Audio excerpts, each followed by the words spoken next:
출근길 뉴스를 종합해드립니다. 깊이 있는 뉴스 YTN FM 출발 새아침. 신율의 출발 새아침 3부 순서 시작합니다. 앞서 말씀드린 대로 오늘 신율의 출발 새아침 3부에서는 오늘 5시 57분께였었죠. 북한의 미사일 발사, 그래서 일본 영공을 통과했다라는 그 소식이 지금 계속 알려지고 있는데요. 이 문제에 대해서 집중적으로 알아보겠습니다. 전문가 분석과 일본 현지 연결해서 일본 현지의 표정과 반응 알아보죠. 신율의 출발 새아침 3부 순서 먼저 광고부터 듣겠습니다.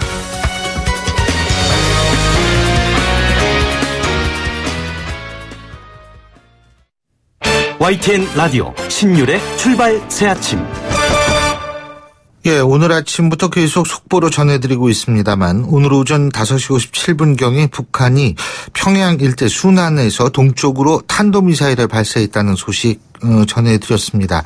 특히 이번 미사일은 최초로 일본 상공을 통과한 것으로 알려지면서 파장이 만만치 않을 것으로 예상이 되는데요. 자, 먼저 관련해서 동국대학교 북한학과 김용현 교수 연결해서 직접 분석 들어보겠습니다. 김 교수님 안녕하세요. 네, 안녕하십니까? 예, 이번에 발사한 미사일은 어떤 거라고 보십니까? 현재 지금 탐착거리가 2,700km고요. 예. 고도가 550km 정도입니다. 예. 이번 발사는 이제 고각 발사는 아니고 정상각도 발사라고 봐야 되는데, 예. 이렇게 보면은 중거리 미사일 또는 중장거리 미사일 이렇게 볼 수 있을 것 같습니다. 결국 2,700km 정도면 지금 이제 북한에서 괌까지 한 3,000km 정도 되는데요. 예. 그렇게 보면 이제 괌 타격 능력을 간접적으로 시위하는, 과시하는 그런 차원에서의 지금 기술적 차원에서는 그렇게 볼 수 있을 것 같습니다. 예. 근데 교수님 방향은 반대 방향이죠, 그죠? 괌하고. 그렇습니다. 그렇습니다. 그것도 일부러 반대 방향을 쐈을 가능성도 있는 겁니까? 그렇죠. 일단은 북한 입장에서는 괌을 직접 겨냥하는 것은 워낙 위험 부담이 크기 때문에 예. 그렇다고 해서 서해 쪽으로 쏠 수는 없습니다. 그건 이제 중국으로 바로 가는 것이고, 예. 남해 쪽으로 쏘는 것은 결국 이제 괌 방향 쪽을 의식할 수밖에 없기 때문에 아하. 북한으로서는 일본 열도를 통과하는, 그러니까 말씀하신 것처럼 최초로 일본 열도를 지금 통과해서 지금 북한의 탄도미사일 발사가 이루어졌거든요. 예. 90년대 아마 북한이 이제 그때 그 인공위성이라고 주장하면서 이제 일본 열도를 넘어가는 그런, 예, 그때가 2009년이었었다고 합니다. 2009년도입니다. 예, 예. 네네네. 예, 그게 한번 있었고요. 예. 그렇게 보면 이제 거의 한 8, 9년 만에 일본 열도를 통과했다. 이것은 어쨌든 일본을 상당히 자극하는, 예. 일본 지금 일본은 또 피난 또 했다, 이런 대피 훈련도 했다, 이렇게 이야기 나올 정도니까요. 어쨌든 일본을 상당히 자극하는, 그러면서도 일본인들을 상당히 심리적으로 위축시키는, 그걸 통해서 미일 동맹의 균열도 좀 노리는 이런 부분도 포함되어 있다, 이렇게 볼 수도 있겠습니다. 아하. 그러니까 지금 일본 열도를 통과한 거 2009년도는 근데 이제 북한이 미사일이 아니라 인공위성이었다고 주장을 그렇습니다. 한 거고. 근데 그렇습니다. 지금은 이제 미사일이 확실한 거고요. 그죠? 그렇습니다. 그러면 사실 미사일이라고 북한이 인정한 최초의 일본 열도 통과인데 이것이 그렇습니다. 결국은 미일 균열을 노린 것이다. 이렇게 네네. 보시는 거군요. 네, 그런 부분도 있다라고 봐야 될 것 같습니다. 아하. 그런데 일본이 상당히 반발할 것 같은데 말이에요. 그죠? 그렇습니다. 지금 일본의 반발은 이미 나오기 시작했는데요. 아베 수상이 직접 언론 브리핑을 할 정도였고요. 예. 또 전체적으로 지금 이제 홋카이도 상공을 넘어섰는데, 그러니까 순환비행장 주변에서 이제 쐈다고 우리가 가정한다면 동북방으로 쐈다, 이렇게 봐야 되거든요. 예. 그렇게 보면 이제 물론 북한으로서는 홋카이도 방향 자체가 인구 밀집 지역은 아닙니다. 예. 그러니까 이제 최대한 인구 밀집 지역을 피하면서 일본 열도를 넘어서 그 북태평양, 동북태평양 상공으로 쐈다, 이렇게 봐야 되는데, 그 자체가 어쨌든 일본으로서는 상당히 부담을 안을 수밖에 없는, 다시 말씀드리면 일본 열도를 최초로 통과하는 탄도미사일, 이게 이제 심리적으로 일본에게 주는 충격, 또 일본의 반발, 이런 것들을 복합적으로 주는 그런 요소다, 이렇게 봐야 될 것 같고요. 어쨌든 북한으로서는 궁여지책이긴 하지만 어쨌든 일본 열도를 넘겼다라고 하는 것 자체가 또 일본과의 상당한 그런 부담스러운 불편한 관계를 또 감수하는 이런 차원에서 또 행보라 이렇게 볼 수밖에 없겠습니다.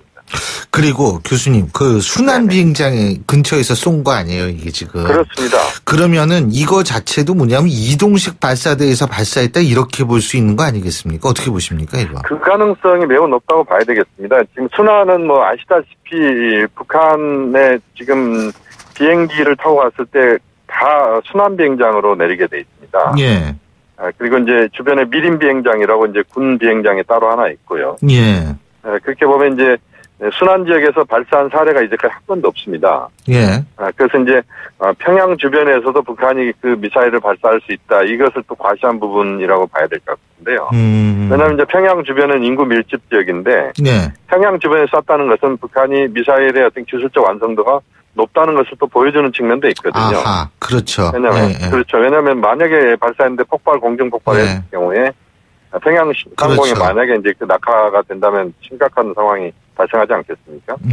그렇게 본다면 이제 순환에 쐈다는 것은 이동식 발사대에 의해서 북한이 쏜 것은 분명하다 이렇게 봐야 될 것 같고 예. 또 기술적인 어떤 능력 이런 부분들을 또 보여주는 이런 측면도 있다고 봐야 될 것 같습니다. 자, 그러면 말이에요. 26일 날 탄도미사일을 발사하지 않았습니까? 우리 군도 이제 탄도미사일로, 거의 판명이 났다라고 얘기를 하는데. 네네. 26일 날 탄도미사일 발사하고 오늘 일본 동북지역 상공을 통과하는 미사일을 발사했어요. 이 두 가지를 합하면은 어떤 의미입니까? 이게 단순히 열치 프리덤 가디언 훈련에 대한 반발로 이렇게 봐야 되나요? 예? 일단은 지금 말씀하신 것처럼 이제 26일 날 발사는 단거리고, 예. 이번 발사는 중거리입니다. 예. 그러니까 이제 북한이 단계적으로 지금 수위를 높이고 있다고 우선 그렇게 봐야 될 것 같은데요. 예. 단거리 이제 우리를 겨냥한 거 아니에요?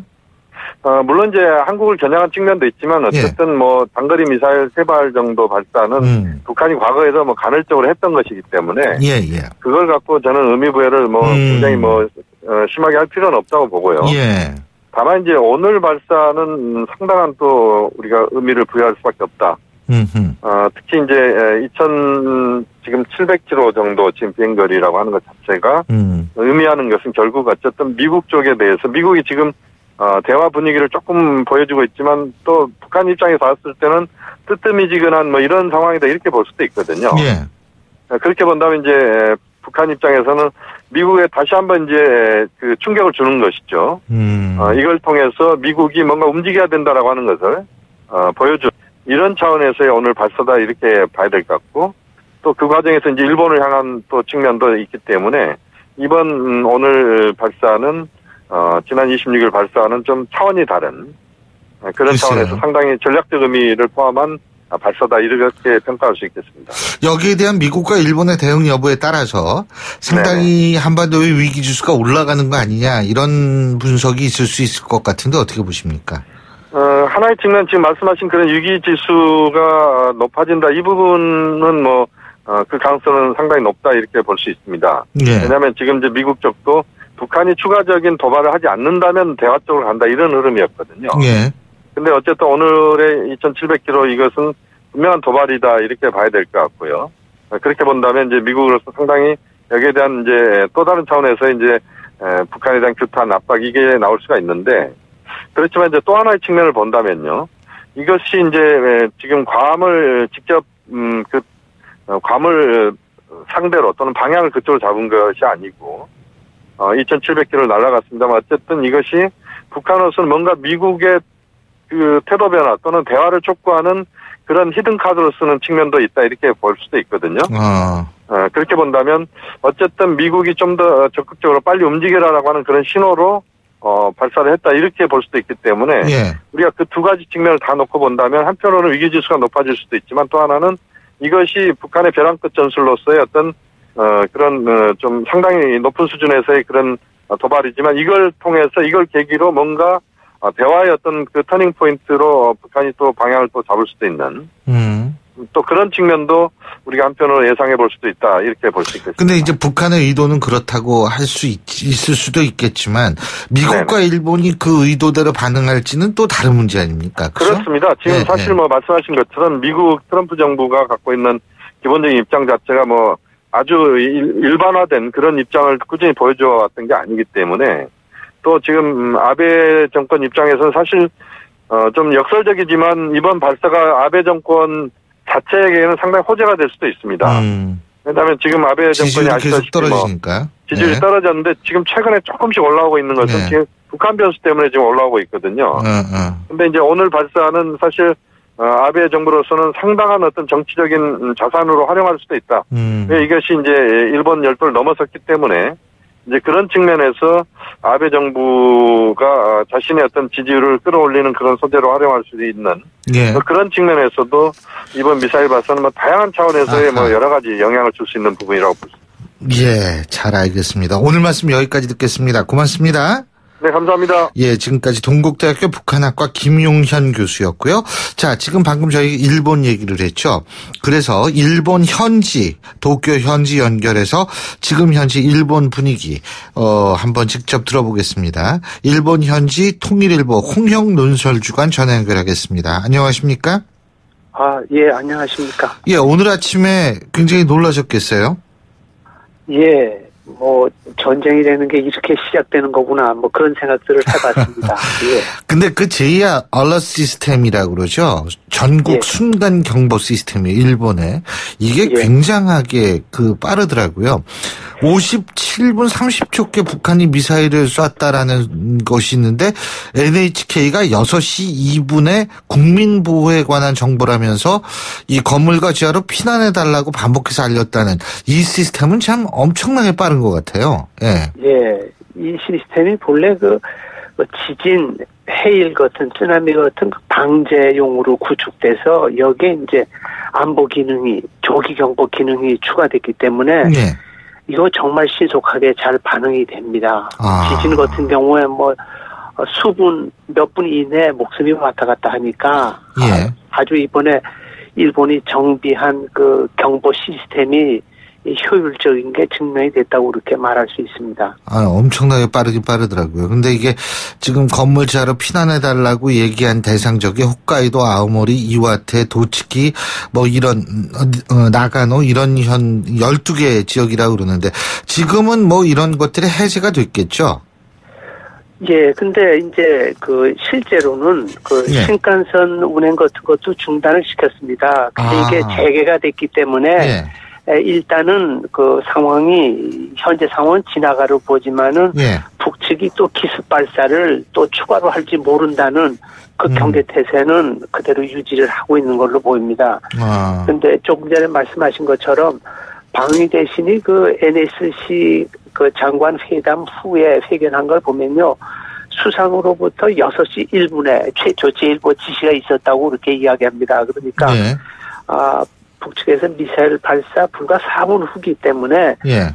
굉장히 신속한 대응을 했고 물론 괌에 대한 포위 공격 예고가 있었기 때문에 대비했다는 것은 있지만은 예. 전혀 다른 방향으로 발사됐는데도 신속하게 대응했다는 것을 일본 정부는 부각시키는 그런 인상을 받고 있습니다. 그렇군요.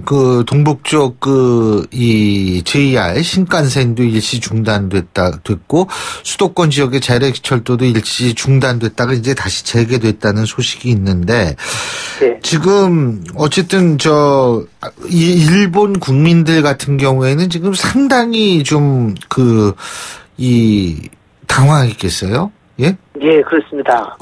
예고들은 있었지만은, 예. 상당히 대피해달라는 공습 대피 방송이었으니까, 특히 북해도 지역 같은 데서는 굉장히 당황한 것 같습니다. 지금 방송에서는 뭐 하고 있습니까? 일본 방송이요? 제가 지금 쭉 발사 직후부터 쭉 이제 예. 일본은 재난 방송이 지진 쓰나미가 있으면은 모든 방송이 긴급 대피 태세로 전환이 되는데요. NHK 같은 경우에 그 시스템으로 쭉 직후부터 지금까지 정부의 움직임, 각국의 움직임 이런 것을 상세히 전하고 있습니다. 아무튼 그 신속한 대응이 굉장히 돋보였습니다. 그러니까 지금도 뉴스 속보로 계속 가고 있다 이 말씀이시군요. 그렇죠. 아직 이제 그 방위 대신이 그 추가적으로 이번에 발사한 탄도미사일에 대해서 화성 12호로 보인다 뭐 이렇게 전문가들은 이야기하는데 추가 그 분석 내용을 공개하겠다 했기 때문에 아마 그거 결과가 나올 때까지 그것을 계속하는 체제를 특히 NHK가 취하고 있습니다. 예, 그렇군요. 지금 뭐 일본에서 나오는 보도에 따르면은 피해는 하나도 없죠, 그죠? 낙하물도 지금 뭐 전혀 발견되지도 않고요. 그렇죠? 예, 뭐 낙하할 때 그 발사체가 3개로 분리돼서 낙하했다는 걸 가지고 뭐 아마 분석들을 하는 모양입니다. 그런데 그 아베 수상이 직접 이제 NSC 그 강요 간담회 끝난 다음에 발표를 했는데 그 완전히 탐지 추적을 했다 하는 것을 강조를 하고요. 북측에 항의했고 유엔에 대해서 유엔 안보리에 대해서 이미 긴급 회합을 요청한 상태다 이렇게 발표를 했습니다. 지금 피해는 아직 확인이 안 됐습니다. 예. 지금 일본 상공을 통과한 미사일은 처음이라고 그러더라고요. 북한 미사일은. 아니 이게 그렇지는 않고요. 2009년에는 인공위성이라고 주장을 하는 것이 통과는 했는데. 98년 했으니까 대포동이 일본 상공을 통과해서 태평양 연안에 낙하한 적이 있습니다. 98년 대포동이요? 예. 대포동 미사일이요. 그래서 그것을 계기로 일본이 조기경보 위성을 도입하고 하는 본격적인 그 조치가 시행됐고요. 작년 8월부터는 그 일본 영역을 통과하는 그 미사일에 대해서는 그 격추 파괴 명령이 내려져 있었습니다.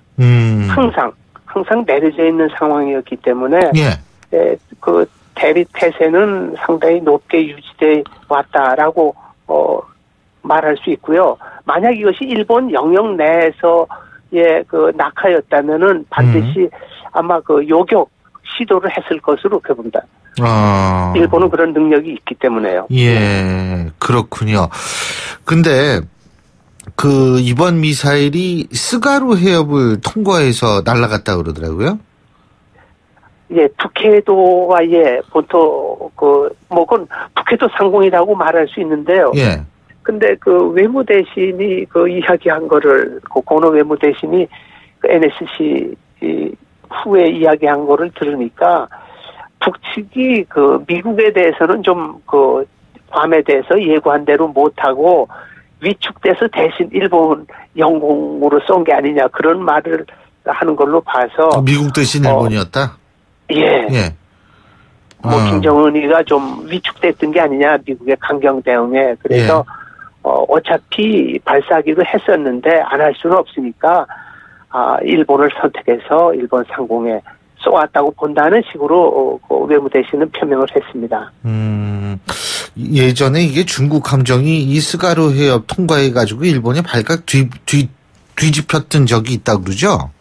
예, 거기는 그 국제법적으로 통과할 수 있는 해협이기 때문에 무해 통과일 경우에 통과는 할 수 있습니다. 뭐 아주 해협이 좁긴 하지만요. 그렇지만은 그건 일본 사람들이 굉장히 중대한 위협으로 생각을 하는 부분입니다. 예. 그렇군요. 그리고요, 또 한 가지는 뭐냐면, 일본 아베 정권이 이 북한의 미사일 도발에 의해서 오히려 지금 조금 좀 그 분위기가 되살아나는 것 같다라는 분석이 있거든요. 요새 지지율 많이 떨어졌었죠? 어떻게 보십니까? 예, 저도 그런 느낌을 받습니다. 특히 그 북한 문제, 그 대북 제재나 대응 문제는 아베 수상이 제일 자신 있는 부분이거든요. 그러니까 김정은이가 아베 수상을 뭐 도와줬다는 측면이 뭐 말을 하자면 그렇게 할 수 있을 것 같습니다. 예, 그렇군요. 어쨌든 그러면은 지금 일본 같은 경우에는 어떻게 대응을 할 거라고 보십니까? 우선 이번에 안보리 의장국이 이집트라고 그러는데요. 이미 긴급 회합을 요청을 했고, 그 한국하고도 전화회담을 신청했다는 게 조금 전에 그 외무대신이 우리나라하고도 전화회담을 신청했다라고 하고요. 자세한 내용은 현재로서는 밝히고 싶지 않다는 것이 추가적인 분석 결과가 나올 때까지 그 강요들의 반응입니다. 그런데 제가 보기에는 지금까지 탐지 능력이 있다는 것은 요격 능력이 있다는 말이 되기 때문에 일본의 방위력 정비 계획이 더 탄력을 받아 나갈 것으로 보입니다. 예, 그렇군요. 잘 알겠습니다. 앞으로 일본이 어떤 대응을 할지, 그리고 미국은 여기에 대해서 어떻게 반응을 할지 저희가 좀 더 지켜보겠습니다. 오늘 말씀 여기까지 듣겠습니다. 고맙습니다. 네. 예, 지금까지 일본 도쿄 현지 연결해서 일본의 상황 알아봤는데요. 통일일보 홍영 논설 주간이었고요. 신율의 출발새 아침 3부 순서 여기서 줄입니다. 잠시 뒤 4부에서 뵙겠습니다. 날카로운 분석, 내일을 보는 시선, 신율의 출발새 아침. 신율의 출발새 아침 4부 순서, 먼저 광고부터 듣겠습니다. YTN 라디오 신율의 출발 새 아침.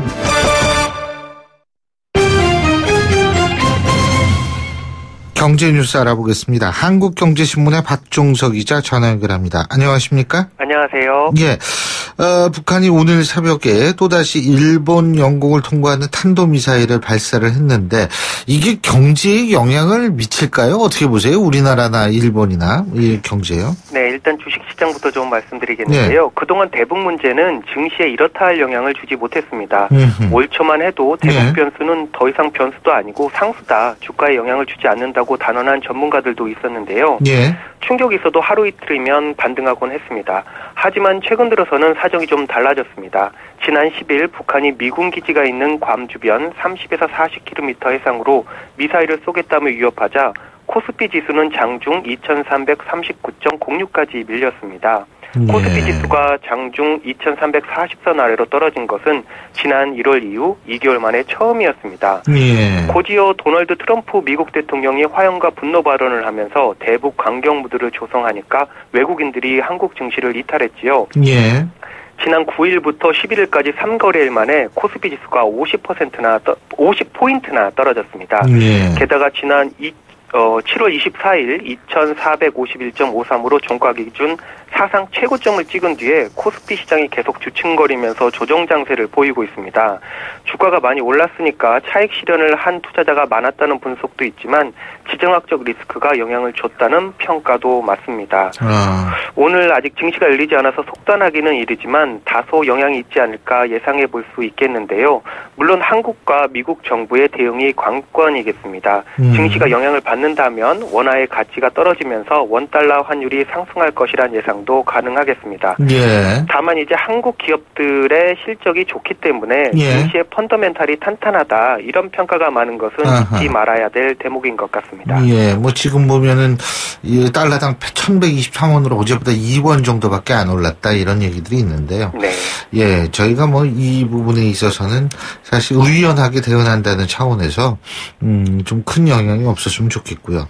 자, 담배 얘기 좀 저는 이 담배 얘기만 하면 정말 담배 얘기 좀 해야 될 것 같은데 관련형 전자담배가 증세 논란에서 빠졌다 그러네요. 예? 네. 이게 관련한 전자담배가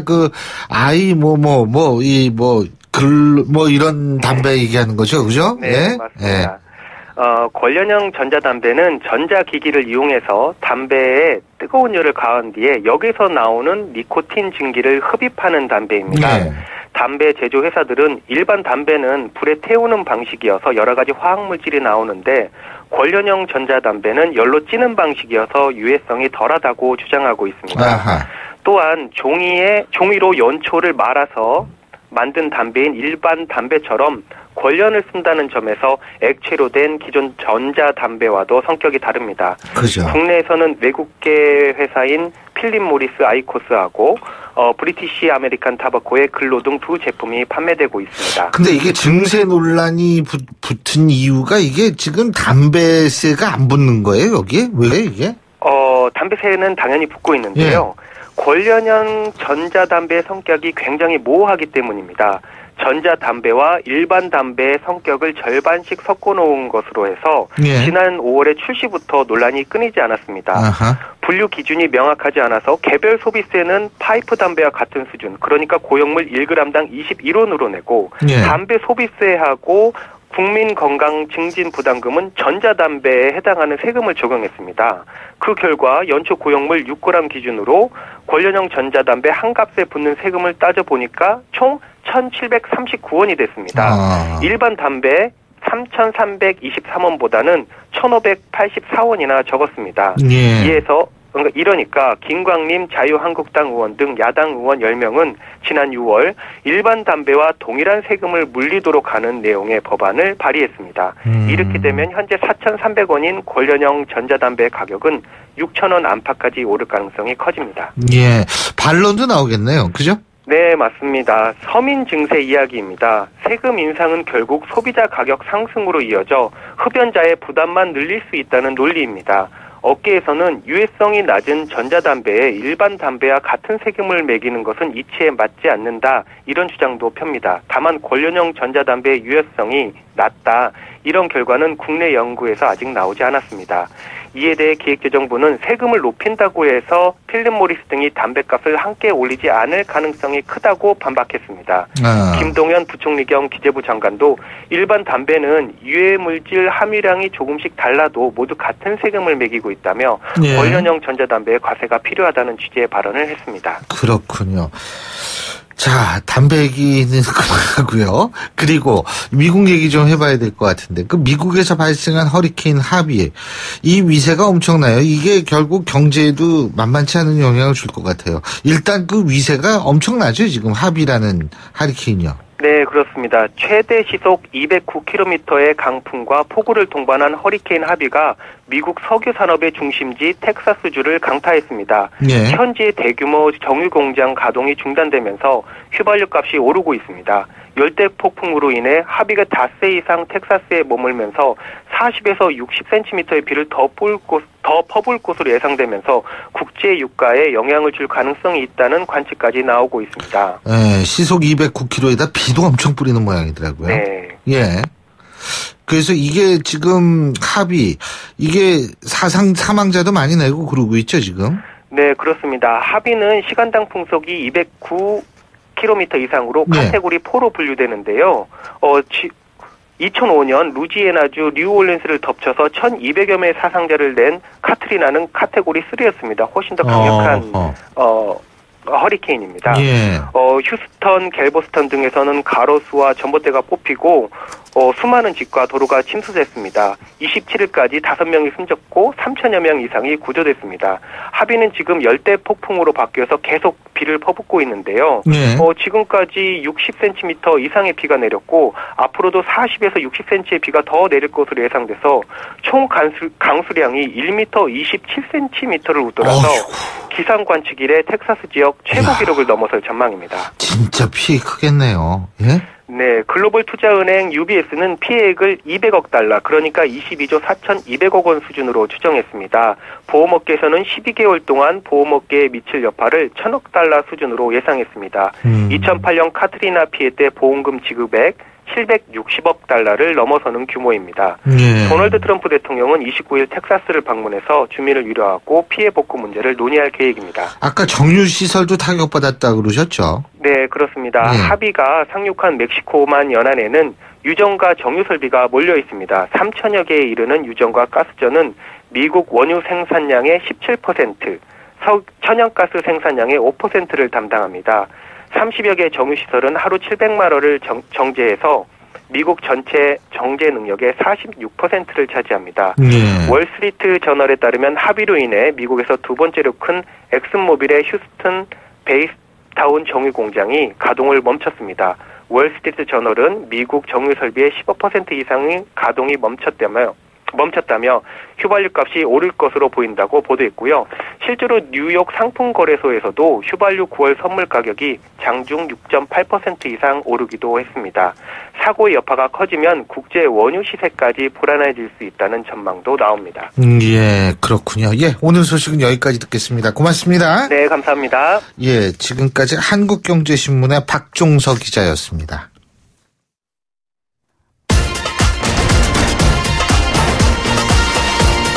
여러분이 지금 듣고 계신 주파수는 FM 94.5MHz입니다. YTN 뉴스 FM.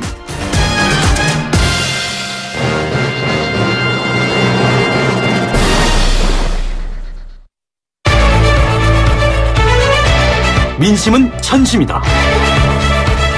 생생한 여론을 통해 우리 사회를 진단합니다. 이것이 여론이다.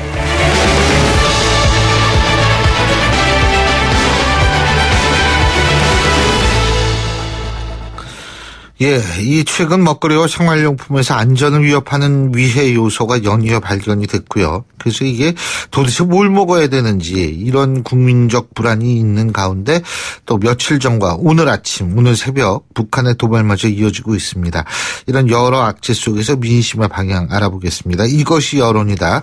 오늘도 여론조사 전문기관이죠. 리서치의 배종찬 본부장 스튜디오에 나와 계십니다. 어서 오십시오. 안녕하십니까? 예. 자, 문재인 대통령이 더불어민주당 국회의원들을 청와대로 초청해서, 시간을 가졌는데요. 그죠? 네.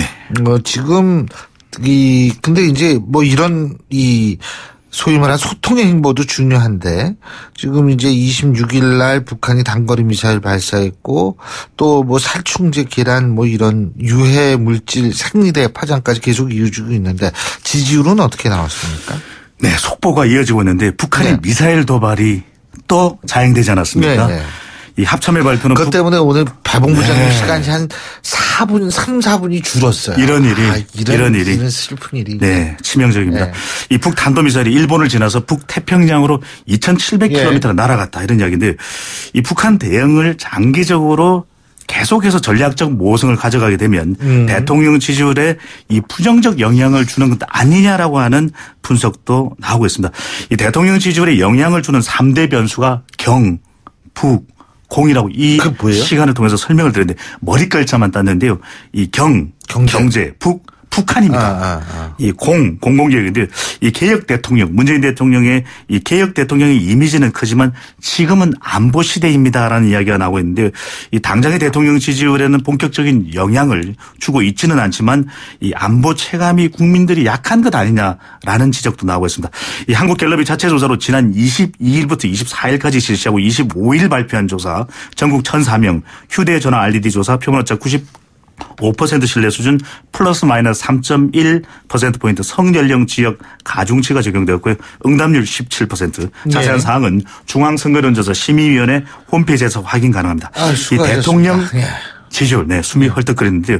이 긍정평가 이 80%에 가까운 79%, 부정평가는 14%로 나와서 물론 오늘 북한의 미사일 도발이 이 여론에 포함되지는 않았지만 아직 북한 또 계란 등등의 문제에 영향을 받지 않는 대통령 지지율로 나타나고 있습니다. 예, 그렇군요. 근데 그러면은 이런 경고성을 어떻게 해석해야 될까요? 네, 이 대통령 지지율에 대해서도 막 지적이 나오고 있는데요.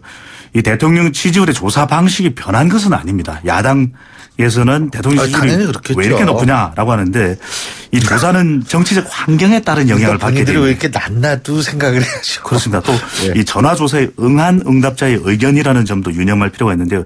이 탄핵 국면 이후 여론조사 결과 해석에 참고할 만한 세 가지 사항을 말씀드리면 먼저 이 문재인 대통령의 파격 소통 행보로 기저현상이 발생한 것으로 보입니다. 비교 대상이 지난 정부라 후한 평가가 가능하고 실제로 또 소통을 아주 잘하고 있습니다. 또 유권자들의 이념 분포가 탄핵 현상으로 좌측으로 이동한 것도 볼 수가 있습니다. 이 일반적인 조사에서도 진보적 응답 결과가 많이 도출되고 있고요. 또 실망 보수 현상의 지속. 이 조사에 잘 응하지 않는 이 경향이 나타나고 있는데 이번 이 조사에도 진보가 40% 육박했습니다. 보수와 진보는 이 30% 미만에 그쳤는데 이 적극 응답층이 더 진보 쪽이 많다라고 하는 무게가 실리는 결과로 보입니다. 그럼에도 불구하고 문 대통령의 이 탈건이 소통 행보에는 이 지지율 상승 효과에 충분한 이유가 있기는 한데 안보를 더 챙겨야 하는 안보 시대가 지금은 닥친 것으로 보여집니다. 그리고 또 한 가지 이제 왜 지난 주말에 이제 국민의당 전당대회 있었잖아요. 그래서 안철수 대표가 신임 당대표로 당선이 됐는데 국민의당 지지율을 비롯한 각 정당 지지율은 어떻게 됩니까? 네, 국민의당 전당대회로 이 국민의당 당대표로만 2번 당선된 안철수 대표인데 우리말에 또 3번이라는 말이 있지 않습니까? 새정치민주연합 시절까지 거슬러 올라가면 3번입니다. 그러네요. 3번입니다. 이번 조사에 정당 지지율에 국민의당 큰 변화는 없었는데 물론 전당대회 효과가 반영된 것으로 보기는 어려운데 이 더불어민주당 46% 지지율로 독주하고 있습니다. 요지부동입니다. 이 더불어민주당의 지지율이 이렇게 높은 가운데 자유한국당은 10%, 정의당 8%, 바른정당 7%, 국민의당은 5%였습니다. 그러나 응답자 4명 중 1명은 지지할 정당이 없다. 정치 혐오 현상도 함께 지속되는 것으로 나타났습니다. 그렇군요. 그러면은 그리고 요새 이제 제가 앞서도 말씀을 드렸습니다만 어떤 음식 먹어야 되는 건지 이 여성들에 있어서의 가장 필수품 중에 하나인 생리대 문제는 어떻게 해야 되는 건지 거기다 무슨 소시지 유럽산 소시지 문제까지 나오지 않습니까? 그죠?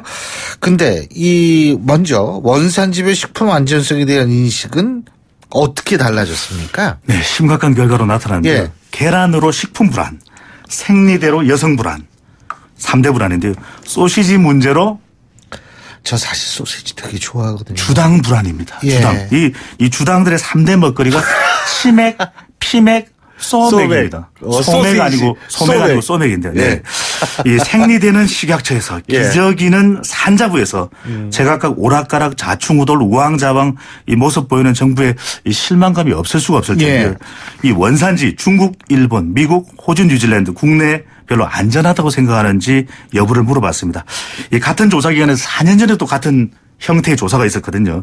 가장 안전한 것으로 4년 전까지만 해도 인식되었던 국내산 식품이 호주 뉴질랜드산에 밀렸습니다. 이 호주 뉴질랜드산은 안전하다 72%, 국내산 안전하다 58%로 이 국내산은 4년 전 조사보다 안전도가 20%포인트 가까이 하락했습니다. 그렇군요. 이거 굉장히 참 특징적인 조사인 것 같은데. 그죠? 그러면은 이렇게 안보 문제에 있어서 영향을 받지 않았던 대통령 지지율, 식품 안전과 관련해서 또 중장기적으로 영향을 받을까라는 분석도 있다고 하는데 이거는 어떻습니까? 그 이유가 뭐예요? 북핵에도 동요하지 않는 민심이 계란, 생리대, 소시지에는 매우 민감하게 반응한 것으로 나타납니다. 그게 국민 궁금해요. 건강과 직결된다는 것입니다. 그렇다면 안보는 건강이 아니라 생명과 직결되는 거 아닌가요? 그런데 가장 예민한 반응을 이 생리대, 계란, 소시지에 보이는 계층이 여성과 가정주부입니다. 이 안전 문제에 대한 인식이 높을 수밖에 없는 것이거든요. 안전하다는 비율이 이 60%로 전체적으로는 높기는 했지만 안전하지 않다는 비율 또한 35%로 만만치 않은데 특히 가정주부층은 가족의 안전을 책임지고 있지 않습니까? 이 가정주부층에서는 이 먹거리 또 식품 안전, 안전하다 48%, 안전하지 않다 44%. 거의 팽팽하게 나타났거든요. 그만큼 여성과 이 가정주부 계층은 최근 북한 미사일 발사에도 동의하지 않았지만 대통령 또 견고하게 지지해왔던 계층인데 이 식품만큼은 더 예민하게 반응하는 것으로 나타났습니다. 그런 만큼 이 북핵보다 계란, 생리대, 소시지 파동이 더 치명적이다. 근데 계란에 대한 불안감이 어느 정도예요? 네. 계란에 대해서 이 먹기가 끓여진다가 54% 절반을 넘었습니다. 그렇지 않다는 의견이 45%. 앞서 가정주부층 말씀드리지 않았습니까? 가정주부층 계란 먹기가 끓여진다 70%나 됐습니다. 네, 이 불안감이 이 극복될 수 있도록 이 재발되거나 장기화되지 않도록 정말 정부의 특단의 대책이 마련돼야 될 것으로 보여집니다. 저는 사실 계란 계속 먹거든요. 네, 저도 먹습니다. 그리고 소시지도 계속 잘 먹고 있고 하는데 모르겠어요. 어쨌든 불안감은 없애줘야죠. 그게 또 정부의 가장 중요한 역할이니까요. 예, 오늘 말씀 여기까지 듣죠. 고맙습니다. 감사합니다. 예, 지금까지 리서치의 배종찬 본부장이었습니다. 자, 화요일 날 보내드린 신율의 출발새 아침. 오늘 순서는 여기서 모두 줄이겠습니다. 오늘 아침에 계속 속보가 이어지는 바람에 오늘 화요일이 맞나? 제가 잠시 이런 생각을 했었는데요. 자, 오늘 하루도 여러분 정말 힘차고 보람찬 하루 되시길 바라겠고요. 전 내일 아침 7시 15분에 다시 오겠습니다. 신율이었습니다. 고맙습니다.